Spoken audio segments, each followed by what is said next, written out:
Assalamualaikum warahmatullahi wabarakatuh. Apa kabar pemirsa? Kabar Kampus kembali hadir untuk memperbarui berita Anda.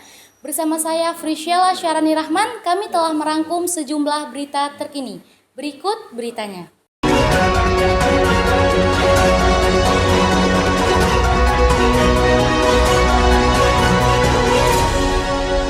Berita pertama, Universitas Islam Negeri Imam Bonjol Padang dalam proses penerimaan mahasiswa baru mengutamakan target 50% dari jalur seleksi prestasi akademik perguruan tinggi keagamaan Islam Negeri Padang 2023.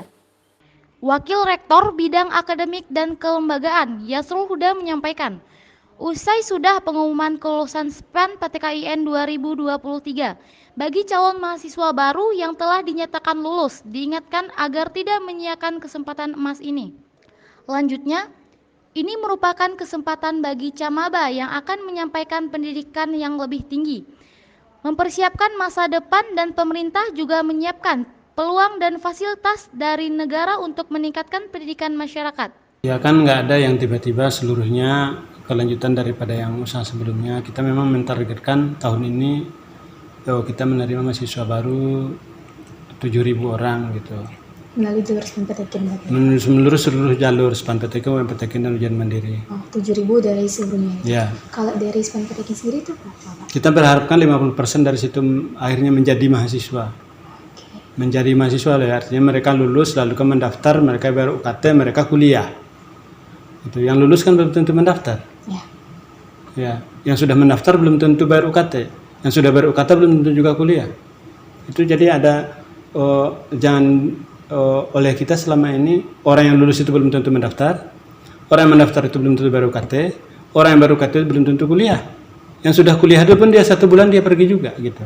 Langsung saja ke website UIN, lalu mereka upload data yang tertentu, nanti mereka sudah mereka upload data. Seperti saya katakan tadi itu belum tentu orang yang lulus mendaftar. Registrasi, silakan registrasi. Berita kedua, dalam penetapan uang kuliah tunggal bagi calon mahasiswa baru yang telah dinyatakan lulus jalur SPAN PTKIN merupakan keputusan Kementerian Agama. Dan untuk penerapan Kartu Indonesia Pintar Universitas Islam Negeri Imam Bonjol Padang dari Kementerian Pendidikan dan Kebudayaan Riset Teknologi Pemerintah. Camaba yang berasal dari keluarga mampu memungkinkan mendapat UKT bagian 7 atau 8. Namun, apabila berasal dari keluarga kurang mampu, bisa mendapatkan UKT bagian 1, 2, dan 3. Selain UKT, UIN Imam Bonjol Padang, Wakil Rektor Yasrul Huda juga memberikan keterangannya terkait Kartu Indonesia Pintar Kuliah atau KIP Kuliah. Kampus UIN Imam Bonjol mendapat peningkatan 200 kota.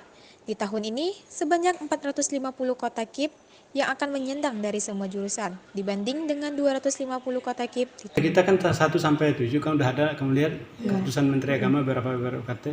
Nanti akan ada berapa persen jumlah mahasiswa itu di UKT 1, UKT 2, UKT 3, ada persentasenya. Mereka akan menyampaikan data ketika registrasi, termasuk orang tuanya penghasilannya berapa, kerjanya berapa, rumahnya di mana.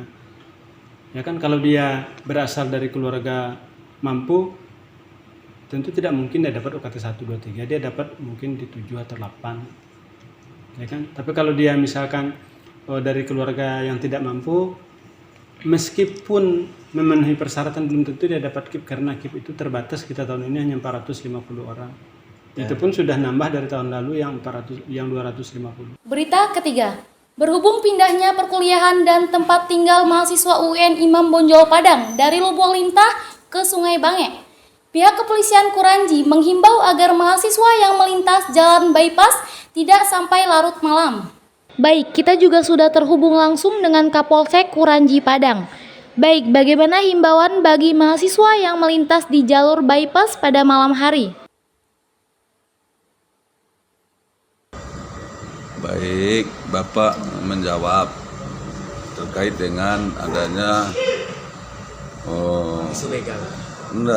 adanya dari perpindahan kampus dari Lubuk Lintah ke Sungai Bangek.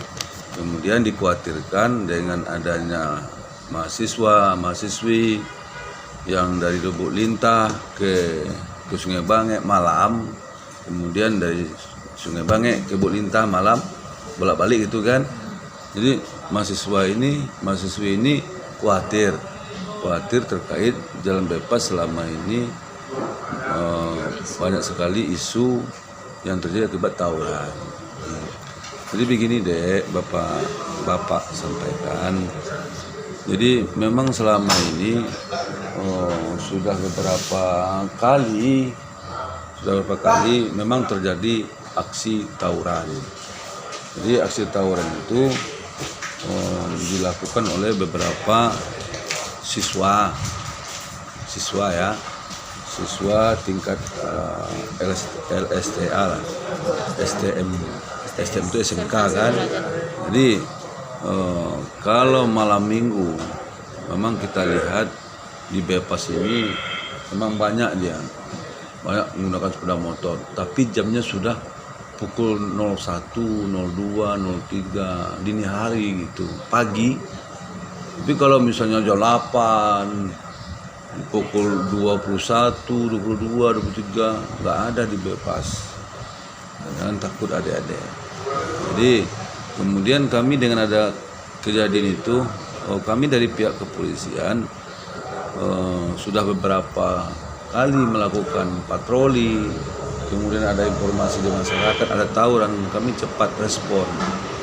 Contoh kemarin ada di Belimbing kan, ada tawuran bulan puasa, itu kan ada di dalam itu dihukum di penjara. Baru seminggu lah baru. Ya orang sholat dia tawuran, ada videonya itu banyak dia sekitar 30 sepeda motor. Nah itu kita cepat. Jadi kita cepat kalau ditemukan orang tawuran menggunakan sajam, kita sudah menerapkan atau memberikan ganjaran sama dia. Kalau dia membawa sajam, kita kenakan undang-undang darurat dia. Undang-undang darurat. Tahu undang-undang darurat?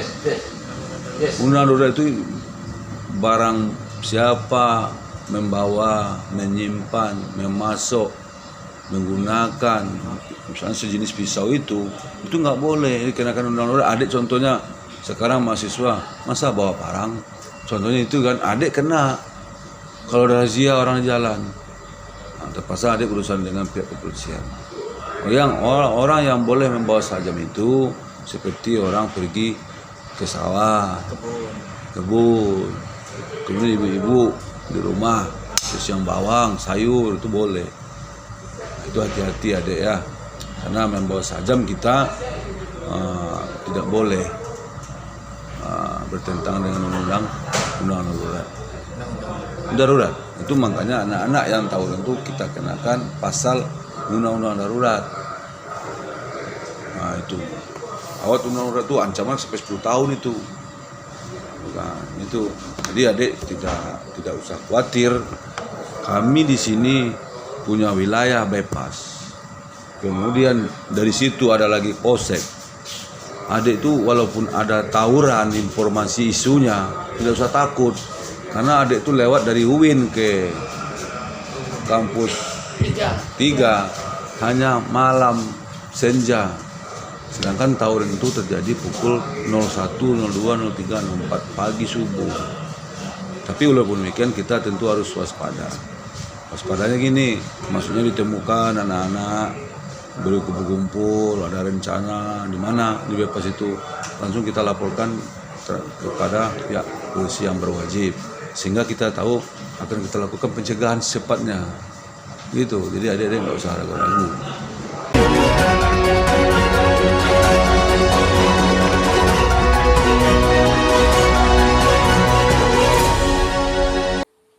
Pemirsa, berita tadi sekaligus menutup perjumpaan kita. Tetap saksikan Kabar Kampus. Saya Frisyala Syarani Rahman, segenap kru yang bertugas pamit undur diri. Wassalamualaikum warahmatullahi wabarakatuh.